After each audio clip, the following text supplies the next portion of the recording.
성도 여러분, 복된 월요일을 맞이하셨습니까? 6월 10일 월요일 토론토 한인장로교회 새벽 기도회를 시작합니다.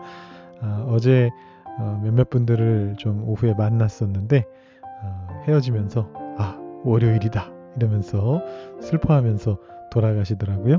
오늘도 주님과 함께 동행하시는 기쁜 날이 되실 수 있기를 바랍니다. 우리 함께 기도하고 오늘 새벽 기도회 시작하겠습니다. 사랑이 많으신 하나님 아버지 감사합니다. 오늘도 새로운 하루를 우리에게 허락하여 주시고 새로운 한 주를 시작할 수 있도록 인도하여 주시니 감사합니다. 우리에게는 월요병이 있고 다시 일해야 되는 이 시간이 매우 어렵지만 그럼에도 불구하고 하나님께서 우리와 함께 하시는 것 때문에 기쁨으로 그 자리로 나아갈 수 있게 되기를 소망합니다. 우리가 다시 다음 주일에 주님 앞에서 함께 만나는 그때까지 주님께서 우리를 지켜주시고 보호하여 주시고 주님의 말씀으로 우리를 깨닫게 하시고 우리의 삶을 인도하여 주시는 것을 매일매일 매순간 경험할 수 있도록 주님께서 인도하여 주시옵소서. 하나님께서 우리에게 베풀어 주시는 은혜가 우리 삶 속에 풍성히 넘쳐 흘러서 이 세상 속에서 우리의 삶을 거룩하게 지켜나가기 힘든 순간에도 오직 주님만 붙잡으며 나아가는 저희 될 수 있도록 주님 인도하여 주시옵소서. 감사드리며 예수님의 이름으로 기도드립니다. 아멘. 오늘 우리에게 주시는 하나님의 말씀은 에스더서 2장 19절부터 3장 6절까지의 말씀입니다. 제가 봉독해 드리겠습니다. 처녀들을 다시 모을 때에는 모르드게가 대궐 문에 앉았더라. 에스더는 모르드게가 명령한 대로 그 종족과 민족을 말하지 아니하니 그가 모르드게의 명령을 양육받을 때와 같이 따름이더라. 모르드게가 대궐문에 앉았을 때에 문을 지키던 왕의 내시 빅단과 데레스 두 사람이 원한을 품고 아하수에로 왕을 암살하려는 음모를 꾸미는 것을 모르드게가 알고 왕후 에스더에게 알리니 에스더가 모르드게의 이름으로 왕에게 아뢰는지라. 조사하여 실증을 얻었으므로 그 두 사람을 나무에 달고 그 일을 왕 앞에서 궁중일기에 기록하니라.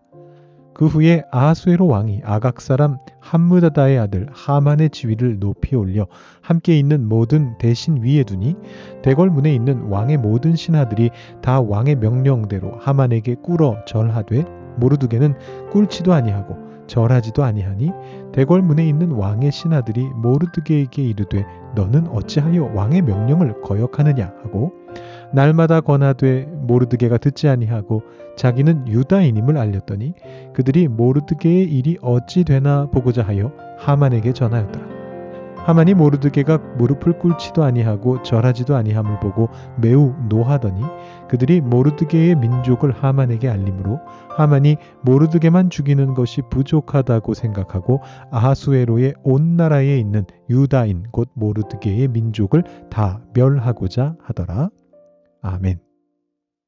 네, 우리가 에스더서 2장으로 넘어왔습니다. 지난 주말에 보셨던 것처럼 1장은 세계관을 소개하면서 핵심적인 주제들을 살짝 드러내는 그런 내용이었습니다. 그래서 에스더가 등장하기 위해서 와스디가 몰락하고 또 왕과 신하들이 겉으로 보기에는 권세 있게 보였지만 실제로는 우왕좌왕하면서 우스꽝스러운 행동들을 하는 그런 모습들을 살펴봤습니다. 동시에 이야기 전개에서 앞으로 중요한 역할을 하게 될 페르시아의 칙령, 그 바사의 법령은 고칠 수 없다라는 그 내용도 소개가 됐습니다. 근데 재밌게도 아직까지 이야기의 주인공이 등장을 하지 않았습니다. 여러분 드라마 같은 거 보실 때 보통은 이야기의 주인공이 맨 처음에 등장하지 않습니까? 빨리 시청자들에게 매력적인 캐릭터를 선보이고 그래서 시청자들이 그 캐릭터에 감정이입하고 빨려 들어가게 만들고자 하는 거죠. 그리고 보통 주인공이 실제 세상에서도 인기 있는 배우인 경우가 많으니까 시선을 집중시키기 위해서도 일부러 주인공을 확 띄워줍니다. 근데 가끔씩은 주인공이 좀 늦게 등장하는 경우도 있어요. 1화 다 끝날 때쯤 가서 등장시키는 거죠. 그런 게 이제 이야기 전개나 극 중에 긴장감을 주는 데 있어서 더 도움이 될 때는 일부러 그렇게 하는 경우도 있는데요. 에스더서도 비슷하다고 볼 수 있습니다. 사실 에스더라고 하는 한 여인이나 모르드게라고 하는 한 유다인 남성은 그렇게 매력적인 캐릭터는 아니거든요. 배경을 보시면 에스더 같은 경우 7절에 보시면 유다인 고아로 나오고 있고요. 부모가 없습니다. 모르드게는 나중에 보면 성격이 외골수에 가까운 모난 면이 굉장히 많은 그런 사람입니다. 그리고 이 두 사람은 다 유다인들이고 그 당시 바사의 수도 수산에서 유다인들은 철저한 마이너리티였습니다. 그래서 이 두 사람은 매력적인 캐릭터라고 보기가 어렵습니다. 그래서 에스더서의 화자는 이 이야기를 호화찬란한 바사 궁정의 잔치 이야기로 시작하는 겁니다. 왕도 나오고 왕비도 나오고 신하들도 나오고 권력자들의 때로는 호화로운 또 때로는 우스꽝스러운 모습들을 이렇게 보여주면서 일단 이목을 집중시킨 거예요. 그 다음에 애써서 2장에서 본격적으로 주인공 두 사람을 소개해 줍니다. 그 첫 번째가 누구냐 하면 에스더고 두 번째가 모르드게입니다. 에스더에 대한 소개는 어제 묵상 본문 2장 앞부분에서 보실 수 있는데 이제 왕후 와스티가 몰락한 후에 새로운 왕후를 찾는 작업이 진행되고요. 그때 모르드게에 족하면서 양녀가 되는 에스더가 소개되면서 그 에스더가 결국은 왕후가 되는 걸 보여줍니다. 그리고 나서 모르드게가 소개됩니다. 모르드게는 대궐 문에 앉아 있었던 걸로 미뤄볼 때 아마도 왕실의 관리 중에 한 명, 하급 관리이지 않았을까 이렇게 추측이 되는데 이 사람은 유다 왕인 여호야긴이라고 하는 왕, 에스더서에는 여고냐라고 표기가 됐는데요. 이 왕과 함께 포로로 끌려온 민족의 후손입니다. 성경에서는 모르드게가 그때 여호야긴과 함께 잡혀왔다 이렇게 기록하는데 그렇게 되면 모르드게가 100살을 훌쩍 넘겨서 아마 120살 가까이 됐을 거예요. 그러면 뭐 그때까지 살아있는 건 둘째 치더라도 에스더의 양부가 될 수 없었을 겁니다. 그래서 학자들은 뭐 보수적인 분이나 뭐 진보적인 분이나 가리지 않고 이 기록은 모르드게 본인이 그때 잡혀왔다는 얘기가 아니라 모르드게의 집안이 그때 여호야긴과 함께 끌려온 것이다. 이렇게 해석을 하고 있습니다.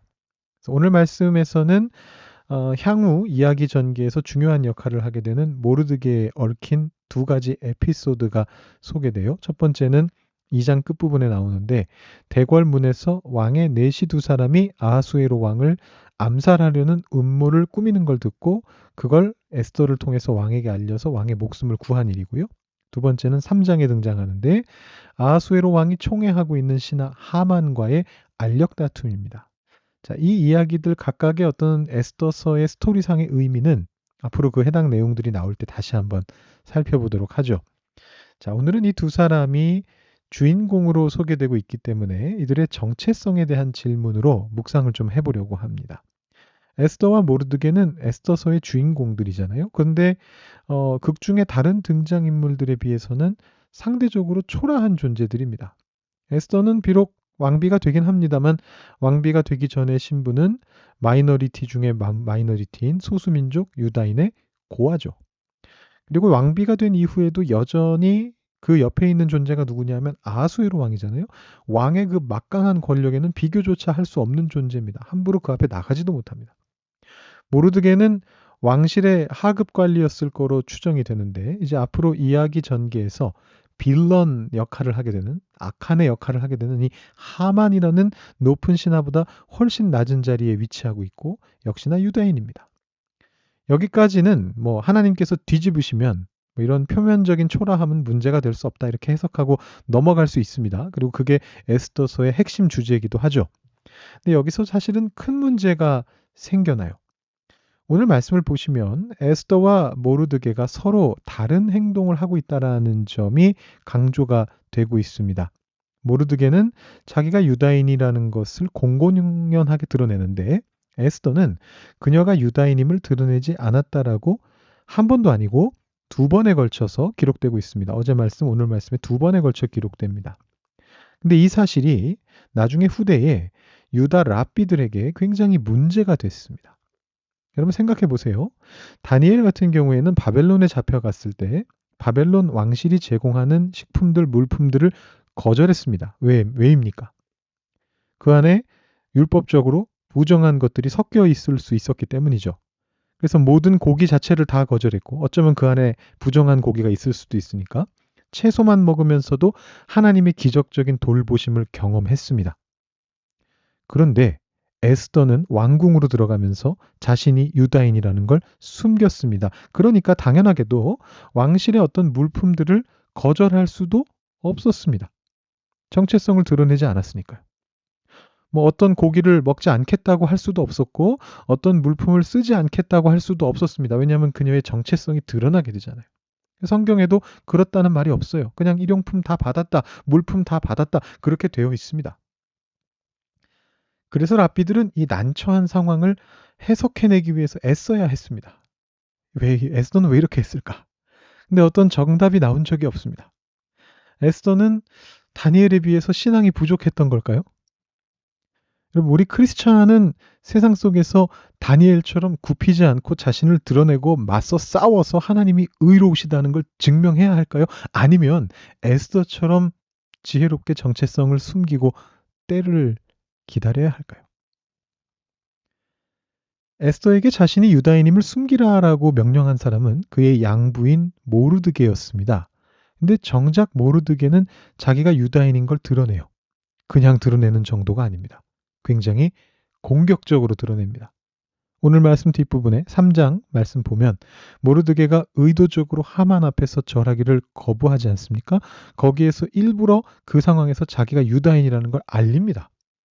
그 결과로 하만은 모르드게의 민족인 유다 사람들을 모두 다 멸하겠다라는 결심을 하게 됩니다. 하만은 당연히 악한 자인데 모르드게가 했던 행동은 옳은 행동이냐라는 겁니다. 왜 모르드게는 굳이 어렵고 힘든 일을 자초하는 겁니까? 이게 그냥 어렵고 힘든 일 내가 당해도 괜찮아 이 정도 심정으로 행하는 일이 아니잖아요. 거기서 더 나아가서 일부러 그런 문제가 생겨나게 만드는 것처럼 보인다는 거예요. 근데 문제는 그 결과가 온 민족의 죽음일 수도 있다는 겁니다. 우리는 이 이중적인 상황 속에서 어느 한 가지의 표면적인 해석을 받아들여서는 안 됩니다. 여러분 쉽게 생각한다면 물론 어떻게든 쉽게 생각하려고 마음먹고 쉽게 생각하면 쉽게 생각할 수 있습니다. 예를 들어 에스더처럼 지혜롭게 숨기며 삽시다. 그렇게 결론 내리고 살면 됩니다. 물론 그렇게 되면 모르드게가 다니엘이 왜 그랬는지는 이해할 수 없게 됩니다. 그럼 그건 무시하는 겁니다. 그냥 내가 쉽게 이해할 수 있는 대로 행동하고 사는 겁니다. 아니면 거꾸로 모르드게처럼 다니엘처럼 세상과 맞짱 뜨면서 주님의 심판의 불길이 곧 여기 이 세상에 떨어지기를 기도하면서 살 수도 있습니다. 그런 쉬운 선택을 할 수도 있습니다. 대신 에스더는 버려야 됩니다. 여러분 한국에 에스더의 이름을 딴 유명한 단체가 하나 있습니다. 근데 이 단체는 모르드게처럼 살자고 하면서 엉뚱하게도 에스더의 이름을 따왔습니다. 성경을 너무 표피적으로 읽은 거죠. 일사각오의 정신만 새기면서 에스더가 어떤 상황에서 어떤 정체성을 가지고 어떤 행동을 하였는가는 별 관심을 가지지 않았던 겁니다. 근데 우리가 고민해야 되는 것은 세상 일이 그렇게 단순하지가 않다라는 것입니다. 예를 하나 들어본다면요. 우리 교회의 큰 이슈 중에 하나였던 동성애 얘기를 해보죠. 여러분 동성애가 죄라고 여긴다면 그런 결정을 내린 교단을 떠나면 해결됩니까? 물론 우리 교단이 그런 결정을 한 것도 아닙니다만 엄격하게 따지자면 정확하게 말하자면 우리 교단의 결정은 각자에게 선택의 자유를 준 것뿐입니다.